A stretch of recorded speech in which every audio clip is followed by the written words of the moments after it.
Hi friends, আমি Simita. Cooking নকে সবাইকে অনেক অনেক স্বাগত। এখন তো শীতকাল, বাজারে প্রচুর সবজি পাওয়া যায়, আর আমরা সবজি দিয়ে তো নানা রকম জিনিস তৈরি করি, আমরা খিচুড়িও তৈরি করি।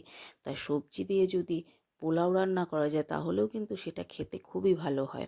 তা আমার আজকের রেসিপি হলো ভেজিটেবল পোলাও। আর ভেজিটেবল পোলাও বানানোর জন্য এখানে আমি 1.5 কাপ গোবিন্দভোগ চাল ভালো করে ধুয়ে জল ঝরিয়ে নিয়েছি। আর এখানে নিয়েছি 2 চামচ ঘি, সেটা গরম করে এর মধ্যে 1/2 চামচ হলুদ আমি মিশিয়ে দিয়েছি। এবার এই ঘিটা আমি চালের মধ্যে ঢেলে ভালো করে এটাকে মেখে নেব।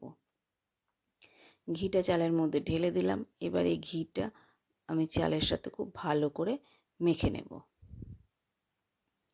দেখতেই পাচ্ছ আমি মেখে নিচ্ছি চাল আর ঘিটা।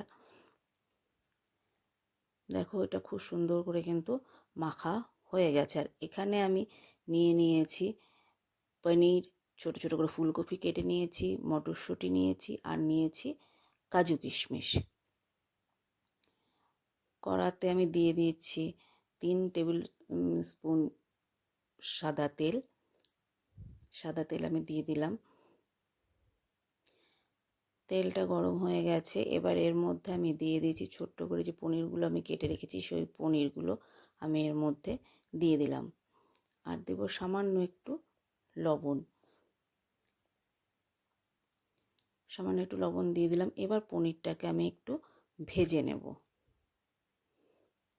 দেখতেই পাচ্ছ পনিরগুলো কিন্তু আমার ভাজা হয়ে গেছে। এবার এই পনিরগুলোকে আমি তুলে নিচ্ছি।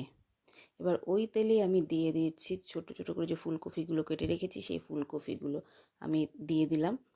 এবার এর মধ্যে দিব সামান্য একটু লবণ, যাতে ফুলকপির মধ্যে লবণটা ঢোকে, ওই জন্য সামান্য একটু লবণ দিয়েই আমি ফুলকপিটা ভেজে নেব। ফুলকপিটা দেখতেই পাচ্ছ, ফুলকপিটা কিন্তু খুব সুন্দর করে ভাজা হয়ে গেছে। এবার আমি এই ফুলকপিগুলোকে তুলে নেব। ফুলকপিগুলোকে আমি তুলে নিচ্ছি।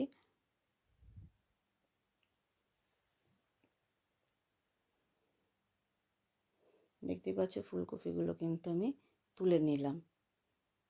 এবার ওই তেলে আমি দিয়ে দিচ্ছি তেজপাতা, আর দিলাম 3-4টে ছোটো এলাচ থেতো করে দিয়ে দিলাম। এবার এটাকে একটুখানি ভেজে নেব। নিয়ে এর মধ্যে দিয়ে দিলাম যে চালটা আমি মেখে রেখেছিলাম, সেই চালটা। এবার চালটাকে আমি একটু ভেজে নেব। দেখো মোটামুটি ভাজা হয়েছে। এবার এর মধ্যে দিয়ে দিচ্ছি মটরশুঁটি আর কাজু কিশমিশ। এবার এগুলোকে আমি ভালো করে ভেজে নেব। দেখতেই পাচ্ছ চালটা কিন্তু মোটামুটি আমার খুব সুন্দর করে ভাজা হয়ে এসছে। এবার এর মধ্যে দিয়ে দিচ্ছি আমি গরম জল, যে জলটা আমি গরম করে রেখেছি। এখানে যেহেতু আমি 1.5 কাপ চাল নিয়েছি, ওই জন্য আমি 3 কাপ জল আমি এখানে দিচ্ছি। এর ডাবল জলটা দিচ্ছি, যতখানি চাল নিয়েছি তার ডাবল জল আমি দিচ্ছি। তাহলে পোলাওটা খুব সুন্দর সেদ্ধ হবে এবং ঝরঝরেও হবে। জল দিয়ে দিলাম। এবার এর মধ্যে আমি দিয়ে দিচ্ছি স্বাদ মতন লবণ দিয়ে দিয়েছি। এবার এর মধ্যে যে সবজিগুলো আমি ভেজে রেখেছিলাম, ফুলকপি আর পনিরটা, সেটাও আমি এর মধ্যে অ্যাড করে দিলাম। দিয়ে এবার এটাকে চাপা ঢাকা দিয়ে আমি মিডিয়াম আঁচে এটাকে আমি ফুটিয়ে নেব। এবার ঢাকাটা তুলে আবার একটু এটাকে আমি নেড়ে দিচ্ছি। দেখতেই পাচ্ছ চালটা কিন্তু মোটামুটি সেদ্ধ হয়ে এসছে। এবার এটাকে আমি নেড়ে দিলাম। দিয়ে আবারও আমি চাপা ঢাকা দিয়ে আরও 2-3 মিনিট আমি ফুটিয়ে নেব। চাপা ঢাকা দিয়ে দিলাম। দেখো চালটা কিন্তু খুব ভালোভাবে সেদ্ধ হয়ে গেছে। দেখতেই পাচ্ছ খুব ঝরঝরেও হয়েছে এবং খুব ভালোভাবে কিন্তু সেদ্ধও হয়ে গেছে।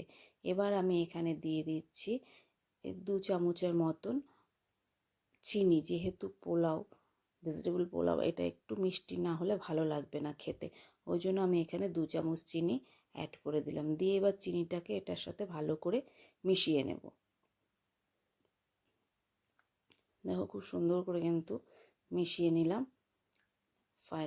দেখতে পাচ্ছ কি সুন্দর ঝরঝরে হয়েছে পোলাওটা। এবার এখানে আমি দিয়ে দিচ্ছি 1 চামচ গরম মশলা।